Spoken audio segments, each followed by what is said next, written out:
This segment of Delmarva Life is brought to you by Peninsula Regional Medical Center. Post-traumatic stress disorder can happen to any of us, but when we think of PTSD, we most often think of our wounded warriors. And the truth is, PTSD impacts many of our military members. Studies from Camp Hope show 1 in 3 returning troops is diagnosed with serious post-traumatic stress symptoms, but less than 40% will seek help. In 2009, reports showed 245 soldiers committed suicide. The wounds you can't see are proving to be devastating. Now, one woman's vision is helping thousands heal their invisible psychological scars. Just 6 weeks after Marine Justin Constantine's first deployment to Iraq in 2006, a sniper shot him in the head. The Marines around me thought he had been killed. But thanks to a young medic and his then-girlfriend Dahlia, Justin survived. When I woke up, she was there. Since then, the two have married, but it hasn't been easy.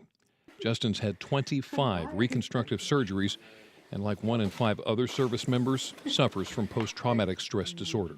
A lot of nightmares, trouble sleeping, hypervigilance, the slightest noise would wake me up. I didn't know what to do, and I didn't know how to cope with it. Veterans also account for 20% of U.S. suicides, averaging 1 a day. That's why psychologist Barbara Van Dalen started the nonprofit website giveanhour.org, a national network of 7,000 mental health care professionals offering free counseling to folks just like Justin and their families. It's for as much care as you want. There's no limit, there's no paperwork, there's no cost, period. The organization began as a way for Van Dalen to honor her father, a World War II vet. I think he'd be very proud. Now in its 8th year, Given Hour's given 87,000 hours worth $8.7 million in care, helping folks like the Constantines. But I've seen a huge difference. I just know how to deal, what my triggers are and how to deal with them, but I wouldn't know that if I hadn't gone to a lot of A counseling. priceless gift from Given Hour. And just to let you know, Justin continues to use Given Hour services and recently accepted a position on the organization's board of directors. Barbara named one of Time Magazine's 100 top most influential people in the world last year for her work with Given Hour.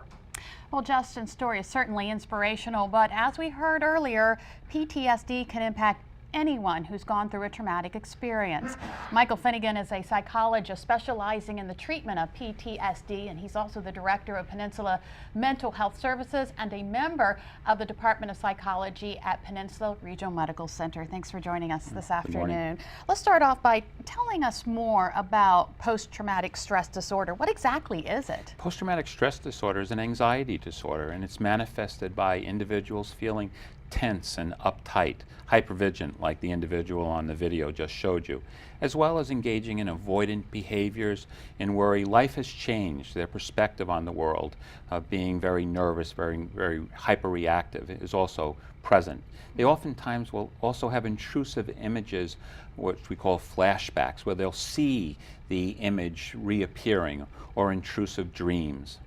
So how soon after a traumatic event, which would kick this off, how soon after would some of these symptoms begin to show up? Normally, once a situation is completely over, the symptoms would begin almost immediately. For some individuals, though, they will not show up for 6 months. But for the majority, they show up right away. There's that increased sense of anxiety. They've just witnessed a horrible situation, a family member burning to death in a car accident, or seeing a younger brother shot in the head, and those symptoms will appear immediately. What are those signs and symptoms? They're physical, right? Good question. There are physical symptoms such as cardiovascular symptoms, that pounding in the chest or that tightness in the throat, that rapid heartbeat.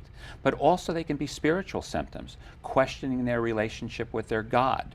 There can be cognitive symptoms where they can't concentrate as well, or they're focused on these thoughts that keep intruding and does not allow them to do the work that they need to do. Now, you've seen these symptoms in kids?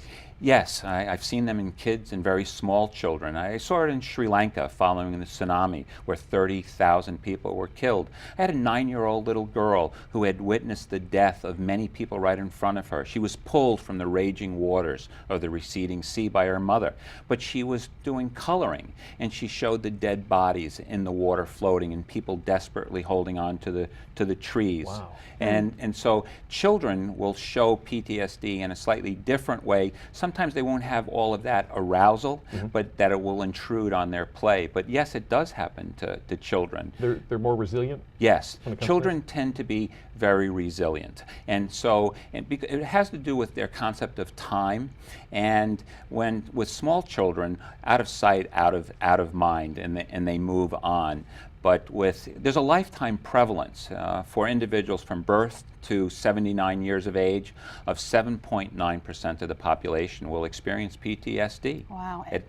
And we say, you know, the children are resilient, but adults not so much. In fact, sometimes they can suppress that memory. It's so important to immediately address it. What we're trying to do with Maryland State Police and other organizations like Peninsula Regional Medical Center is that we're trying to have individuals and leaders see that there is no difference in addressing physical wounds and psychological wounds. We wouldn't tolerate an officer or a loved one who is bleeding or physically damaged to not have their wounds addressed. And we're trying to take that same approach with psychological injuries, that proactive approach where we're immediately addressing issues. So is this something you can overcome? Is there a treatment for PTSD? Absolutely. When we are dealing, for example, with state police or law enforcement organizations, we come in with that impacted officer who was trying to protect the community and witness something very horrible, is that you will get over this attitude of optimism. But like a good detective, you move towards the memories, not away from the memories. What people try and do is to try and get it out of their mind, and that tends to create a lot more problems. We address the problem, we don't avoid the problem. And like this psychologist that you showed on the video clip, what she did was she tried to find meaning in adversity. And when we have a horrible incident and we can bring meaning to that incident, it helps us to move on. Yeah. Now, how important is a support system? Tremendously. When we look at individuals who are at greater risk for developing post-traumatic stress disorder, one of the things that we have found, in addition to physical proximity, how close they are to the witnessed event, and then how psychologically similar the victim is to somebody in our life. That's why an officer or an individual that has a 7-year-old child and sees a 7-year-old child killed or severely injured, they have a higher rate of PTSD. Individuals that have problems, a lot of problems at home, a lack of support at home, are at higher risks for PTSD. Now, you work with PRMC, but as you mentioned Sri Lanka, you work globally. Correct. I just recently, on behalf of the Drug Enforcement Administration and the United States government, talked to the leaders of Bulgaria and a number of the Soviet breakaway republics on post-traumatic stress disorder to encourage those leaders to have their Drug Enforcement Administration officers well taken care of. Because lots of people are dying out there. We just lost, the United States government just lost a DEA officer murdered in South America. But in Nigeria, they're losing officers every day. So the risk of post-traumatic stress disorder is very high in many areas of the world. A big problem, but it can be beaten. It can. If you take that attitude, can do, will do, find a way, people get better. Psychologist Dr. Michael Finnegan, thank you so much for joining us this afternoon. Thank you for having me. Very good information. And to learn more about post-traumatic stress disorder, go to delmarvalife.com and click on the show tab. Well, still ahead on Delmarva Life, we're getting an interesting history lesson today on how police work has evolved over the years, and Brian's in Dover with more. Jimmy and Lisa, can you hear me? Jimmy and Lisa, can you hear me? Oh, of course you can. So look, you're probably wondering, what am I doing behind the wheel of a state trooper car? There's a perfectly good explanation for it, and no, I have not been arrested. When we come back, I'll explain where I am and what I'm doing. You're watching Delmarva Life. We'll be right back. Over and out.